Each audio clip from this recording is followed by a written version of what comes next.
Hello बच्चों, let's read this question. So this question says, if we compare three units, millimeter, kilogram and microsecond, then which one is the largest? कौन सी unit की आपकी largest है ये आपको बताना है. ऑलराइट, तो चलिए इस क्वेश्चन को स्टार्ट करते हैं. तो we can write down the key concept of this question. Units लिख लीजिए. क्या लिख लीजिए?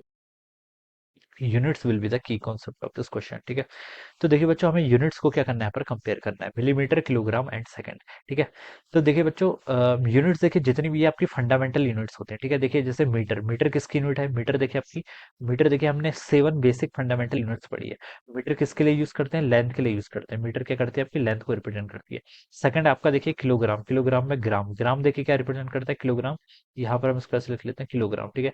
किलोग्राम देखिए क्या रिप्रेजेंट करता है? किलोग्राम आपके यहाँ पर वेट रिप्रेजेंट करता है, यानी कि मास रिप्रेजेंट, सॉरी मास रिप्रेजेंट करता है. तो ये मास की यूनिट है. ठीक है. और सी के आपका सेकंड, सेकंड देखिए क्या रिप्रेजेंट करता है? सेकंड आपका यहाँ पर टाइम को रिप्रेजेंट करता है. किसको?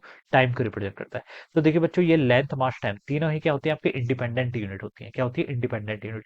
हमने 7 फंडामेंटल बेसिक यूनिट्स जो पढ़ी थी, ये उन्हीं यूनिट्स है. ठीक है. Mass, length, time, luminous intensity, candela, temperature, current, ये सारी यूनिट्स क्या होती है? एक दूसरे से इंडिपेंडेंट होती है. इंडिपेंडेंट होती है तो हम देखिए क्या लिख सकते हैं?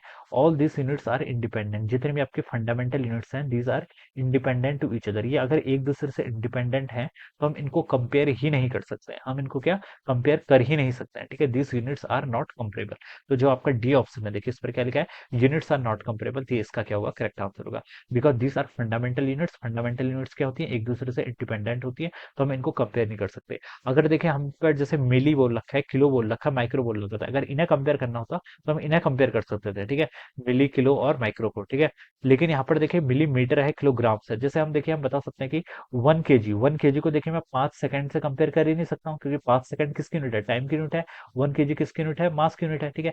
ये दोनों क्वांटिटीज आपस में कंपेयर हो ही नहीं सकती, क्योंकि दीज आर डिफरेंट क्वांटिटीज. ये क्या है? बेसिक क्वांटिटी है और फंडामेंटल क्वांटिटी है और इंडिपेंडेंट क्वांटिटी है.